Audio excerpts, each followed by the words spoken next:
स्नेनियर्स art of teaching या चॅनलवरती आपल्या सर्वांचं स्वागत आहे. विद्यार्थी मित्रांनो, महाराष्ट्रातील जे विद्यार्थी ग्रामीण भागातील आहेत, तळागाळातील होतकरू गरीब विद्यार्थी आहेत, ज्यांची आर्थिक परिस्थिती बरोबर नाही, अशा सर्व विद्यार्थ्यांना सांगू इच्छितो की स्पर्धेचं जरी युग असलं तरी पण आता सध्या व्यावसायिक क्षेत्राला जास्त महत्व आहे, व्यावसायिक शिक्षणाला जास्त महत्व आहे. कारण नोकऱ्या कमी होत आहे विद्यार्थी मित्रांनो. आणि जे विद्यार्थी 12व्या वर्गात आहेत, जे विद्यार्थी ग्रॅज्युएशन फायनल इयरला आहेत, जे विद्यार्थी ज्यांचं ग्रॅज्युएशन झालेलं आहे परंतु कुठेतरी नोकरी मिळेल म्हणून चाच पडत आहे, अशा सर्व विद्यार्थ्यांना सांगू इच्छितो की जे सीईटीचे जे काही डेट्स आलेले आहेत त्या सीईटीच्या डेटकडे लक्ष द्या.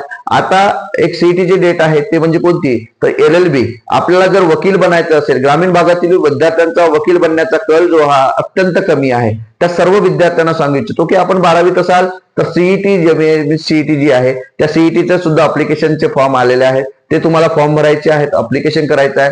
सोबतच जे ग्रॅज्युएशनला विद्यार्थी आहे त्यांना सुद्धा सांगतो आहे की 3 वर्ष LLB जर तुम्हाला करायचं असेल ग्रॅज्युएशन नंतर तर त्याचं सुद्धा नोटिफिकेशन आलं आहे. आणि त्याची शेवटची जी तारीख आहे ती शेवटची तारीख 13 फेब्रुवारी म्हणजे वाढवण्यात आलेली आहे. आणि दरवर्षी LLB मध्ये ऍडमिशन घेण्याचा किंवा अर्ज करण्याच्या प्रक्रियेचा जो कल आहे हा विद्यार्थ्यांचा वाढलेला आहे.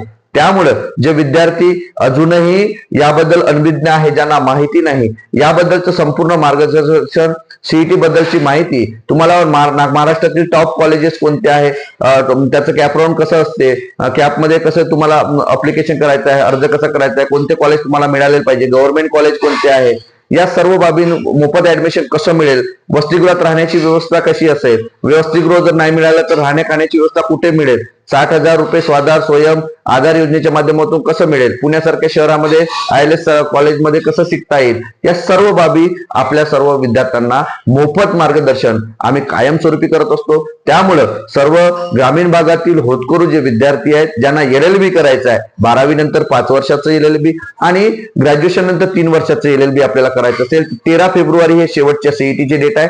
डिस्क्रिप्शन बॉक्समध्ये असणारी जी काही लिंक आहे MSc CETची त्यावरती जाऊन तुम्ही अप्लिकेशन करू शकता. आणि महाराष्ट्रातील कोणत्याही LLBच्या कॉलेजला तुम्हाला ऍडमिशन देण्यासाठी आम्ही मदत करू. मोफत ऍडमिशन, SC ST विद्यार्थी असेल तर मोफत ऍडमिशन, जो स्कॉलरशिप होल्डर असेल यांना मोफत ऍडमिशन मिळवण्यासाठी कायमस्वरूपी आम्ही प्रयत्नशील असतो. म्हणून ग्रामीण भागातील गरीब होतकरू, तळागाळातील विद्यार्थी हा व्यावसायिक शिक्षण घेऊन जगात कुठेतरी टिकेल आणि आपल्या आई बाबांना मदत कसं करेल, आर्थिक पाठबळ कसं मिळेल, पहिल्या पिढीतील विद्यार्थी वकील कसा बनेल, या संदर्भातील आम्ही माहिती कायमस्वरूपी देत असतो आणि मोफत मार्गदर्शन करत असतो. आपल्या सर्वांना मदत करणं हे आमचं कर्तव्य समजतो. त्यामुळे विद्यार्थी मित्रांनो, या संधीचं सोनं करा, या संधीचा फायदा घ्या. आमच्याशी जुळण्याकरता डिस्क्रिप्शन बॉक्समध्ये लिंक आहेत, या तिन्ही ग्रुपच्या जे लिंक आहेत त्याला जॉईन व्हा. मेसेज करा की सर मला LLB करता मदत पाहिजे, मला माहिती पाहिजे, मला LLB करायचं आहे, माझं स्वप्न आहे, अशा संदर्भात तुम्ही मेसेज करू शकता. ही जी माहिती मी दिलेली आहे, ही माहिती नेमकी तुम्हाला कशी वाटली हे सुद्धा कमेंट बॉक्समध्ये कळवा. धन्यवाद.